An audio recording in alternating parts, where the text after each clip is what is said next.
The content will be completely new and different from what you all have gone through on internet or what some books or something, because I'll give you some practical knowledge about market. और एक trader से वो समझना और एक teacher से वो समझना, दोनों में बहुत फर्क होता है। So once again we will start on a positive note कि आज हम लोग बहुत अच्छी लर्निंग करने जा रहे हैं और हम लोग अपने एस इन्वेस्टर राकेश झुनझुनवाला से कुछ सुनेंगे कि वो क्या कहते हैं मार्केट के बारे में और उनका क्या व्यू है डायरेक्शन फॉलोइंग और प्राइस एक्शन के बारे में। So we will start now.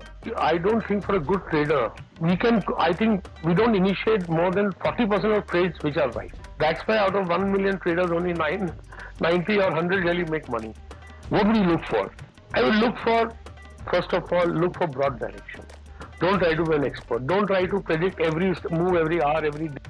ये वीडियो हमने सुना, हमें ये क्लियरिटी आई होगी कि मिस्टर झुनझुनवाला क्या कह रहे हैं। वो ये कह रहे हैं कि हम हर डायरेक्शन को प्रिडिक्ट नहीं कर सकते और एक ट्रेडर के साथ सबसे बड़ी मुश्किल ये है कि 40% ऑफ ट्रेड हम इनिशिएट ही नहीं करते हैं जो सही डायरेक्शन में हम सोच रहे होते हैं, बट 40% ट्रेड हम इनिशिएट कर ही नहीं पाते हैं ड्यू टू आवर फियर और due to several other things. हम इतनी चीजों को मिक्स करते हैं कि हम अपने ट्रेड स्टार्ट नहीं कर पाते हैं। So on this note we will start this Dow theory conversation. Dow theory जो थी वो चार्ल्स डाउ थे, उन्होंने अराउंड 1900 में ये थ्योरी दी थी और उन्होंने ये थ्योरी कुछ खुद से दी नहीं, वो वॉल स्ट्रीट जर्नल निकालते थे जिसके ऊपर वो डाउ जोन्स इंडस्ट्रियल एवरेज और डाउ जोन्स ट्रांसपोर्टेशन, जो यूएस के दो इंडाइसेस थे, इनका एनालिसिस वो किया करते थे और इसके बेसिस पे बाद में लोगों ने एक थ्योरी बना के, वो जिस थ्योरी के ऊपर ट्रेड्स अपने वॉल स्ट्रीट जर्नल में पब्लिश करते थे उसके ऊपर लोगों ने कंप्लीट थ्योरी बनाई और इन्होंने ये थ्योरी दी कंप्लीट मार्केट वेरिएशन को एनालाइज करने के लिए कि हाउ मार्केट्स मूव और प्राइस एक्शन हम कैसे फॉलो करें। तो सबसे पहले हम आते हैं, बार बार हम ये बात कर रहे हैं और नए ट्रेडर्स के लिए मैं एक बार बताना चाहता हूँ कि प्राइस एक्शन होता क्या है। बार बार हम कह रहे हैं price action price action price action. तो प्राइस एक्शन होता क्या है? मार्केट जो भी है वो प्राइस के अकॉर्डिंग ही रिएक्ट करता है। हम चार्ट्स पे उस प्राइस को देखते हैं और उसके अकॉर्डिंग हम अपने ट्रेड इनिशिएट करते हैं। तो हम जो चार्ट की स्टडी करते हैं वो प्राइस के बेसिस पे करते हैं। हमारा जो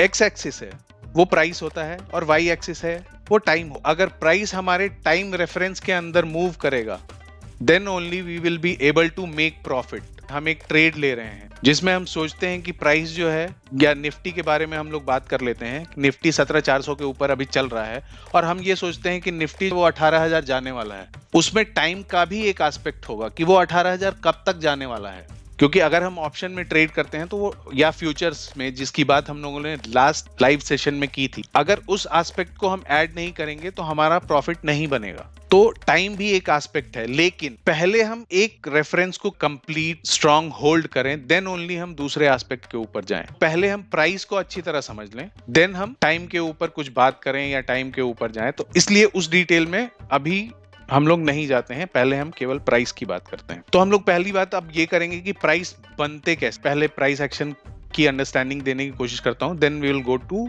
and jump to our Dow theory part. तो प्राइस बनता कैसे है? प्राइस बनता है पैसे से। ऑब्वियसली अगर किसी ने पैसा लगाया तो प्राइस ऊपर जाएगा, किसी ने पैसा निकाला तो प्राइस नीचे जाएगा। तो प्राइस बनता है पैसे से, यानी मनी फ्लो। उसको मार्केट लैंग्वेज में मनी फ्लो कहते हैं कि पैसा कैसे किस डायरेक्शन में जा रहा है, उस पैसे के डायरेक्शन के अकॉर्डिंग प्राइस भी फ्लो करेगा। देन वो मनी फ्लो कहां से आता है? मनी फ्लो आता है हमारे इमोशन से। हमारे इमोशन क्या? ग्रीड और फियर। ग्रीड, अगर हमें लगता है कि इंडिया बहुत अच्छा करने जा रहा है तो उस होप में हमारे अंदर एक ग्रीड आता है कि हम इससे कुछ उस अच्छे करने में हमें भी कुछ प्रॉफिट हो और हम पॉजिटिव डायरेक्शन में ट्रेड करते हैं। तो उस होप के डायरेक्शन में वो प्राइस मूवमेंट होगा।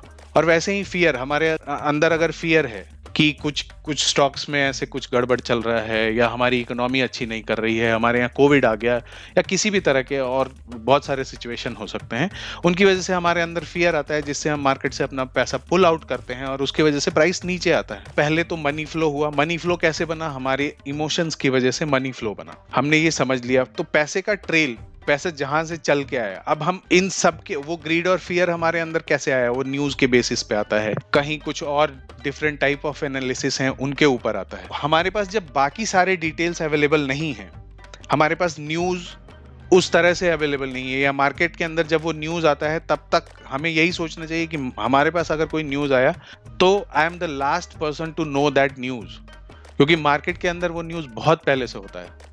तो हमारे पास अगर वो न्यूज़ नहीं है तो उस न्यूज़ को हम कहाँ देख सकते हैं? वो न्यूज़ हमेशा हमारे प्राइस पे रहेगा।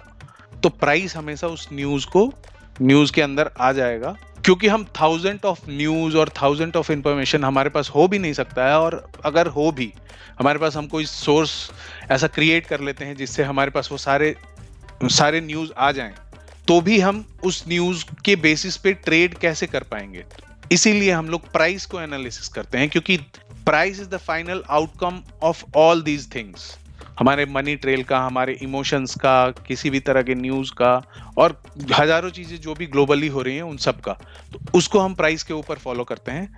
और प्राइस देख के हमें वो समझ में आता है कि वो सारा न्यूज़ जो है उस प्राइस के अंदर डिस्काउंट हो चुका होता है।